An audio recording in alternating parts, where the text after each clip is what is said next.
Kumusta mga brad? Pagdating nga po sa labanan ng mga maxi scooter, maraming pangalan ang pipila dyan. Pero syempre mas mangingibabaw talaga yung may mga napatunayan na. At kapag sinabi mo nga pong brand na may solid na maxi scooter, hindi mawawala dyan ang Taiwanese brand na Kymco. Kung tibay lang ang pag-uusapan, maraming magpapatunay dyan. Ang brand nga po na ito ay hindi lamang sikat dito sa Asia. Sikat na sikat po siya sa buong mundo. Kung may mga bansa nga po na number 1 ang Honda, may mga bansa din po na number 1 ang Kymco. Ganon po ka-solid ang brand na ito.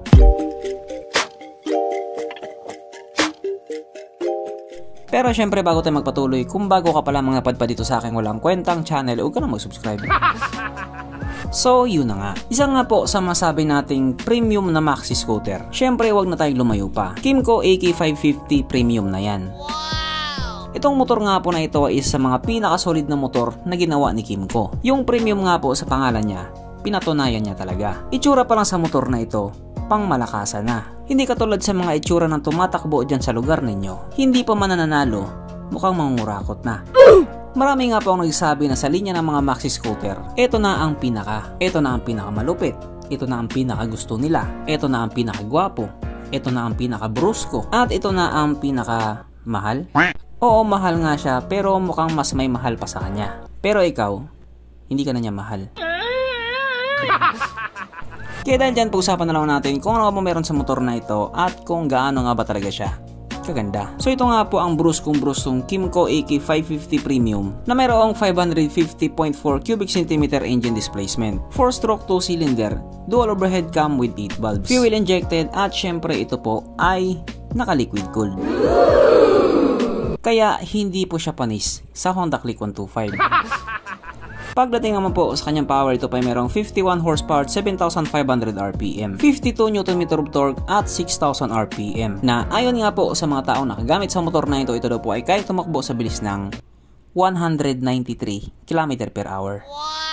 So para nga po sa isang super touring maxi scooter na tumatakbo ng ganun kabilis, mabilis na po yun. I mean, sobrang bilis na po nun. Ang kanyang tangke ay kaya magkarga ng 14.5 liters fuel tank capacity na kumukonsumo naman daw po ng 20 to 25 kilometers per liter. Expected na talaga na ganun ang fuel consumption niya. Yung iba nga, mas malakas pa dun. Ang sukat na niyang gulong 120/70/15 sa harap at 160/60/15 naman sa likuran. Syempre, paras na po itong naka-tubeless. Pagdating naman po sa kanyang braking system, ito po ay naka-dual disc brake sa harap at disc brake din po sa likuran. At syempre, ito po ay naka-dual channel ABS na naka-Brembo brakes nga po. Premium na premium. Tapos, Dunlop din yung brand ng gulong niya. Dunlop.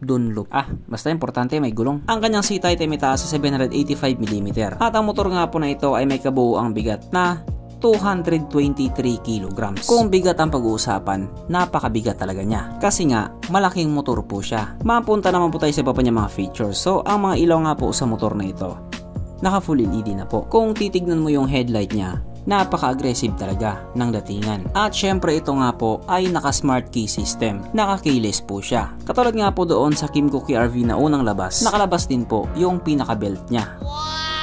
Kaya sabi tuloy ng iba, bakit hindi pa ginawang kadena? O diba? Ang galing nilang maganyan-ganyan. Kala mo talaga may pambili.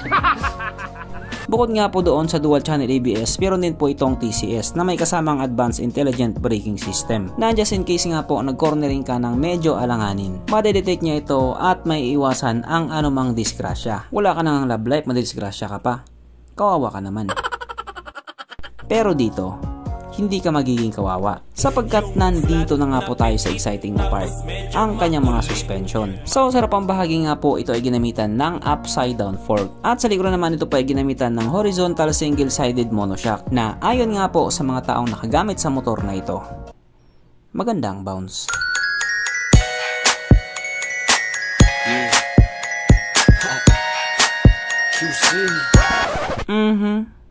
Panigurado. Wala na namang nalungkot. At dahil wala nga po nalungkot, alamin na po natin kung present nga ba sa motor na ito yung tatlong pinaka-importanting features. So, una na nga po dito ang kanya lagayan ng istalyon at kitang-kita naman mga brad. Meron siyang ganon. Meron siyang lagayan ng istalyon. Kaso lang, wala po siyang sabitan ng pulutan. At oras na nga po para sa ating Red Horse Check. Ang pinaka-importanting feature sa isang motor. At ayon nga po sa aking masusing pag-aanalisa, ang motor na ito ay kayang magkarga ng isang kahong Red Horse, pero kasya pa isang kahon sa kanyang underseat compartment.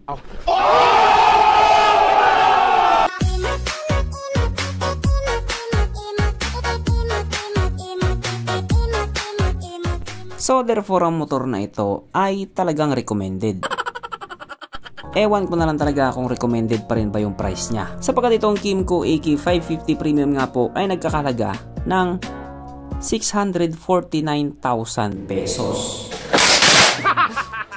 Sa presyo nga po niyang ganon, hindi talaga siya pangmasa. Pangmasakir po talaga siya. Sabi nga ng iba, Kung yan, bibili na lang ako ng Toyota Wigo. Marami pa may sasakay ko. pero siguro bago ka bumili ng Toyota Wigo, bumili ka muna brief mo. So hanggang dito na lang muna mga brad, kung may gusto kong sabihin or gustong idagdag doon sa mga sinabi ko, mag-comment ka na lamang sa ibaba. Okay, bye.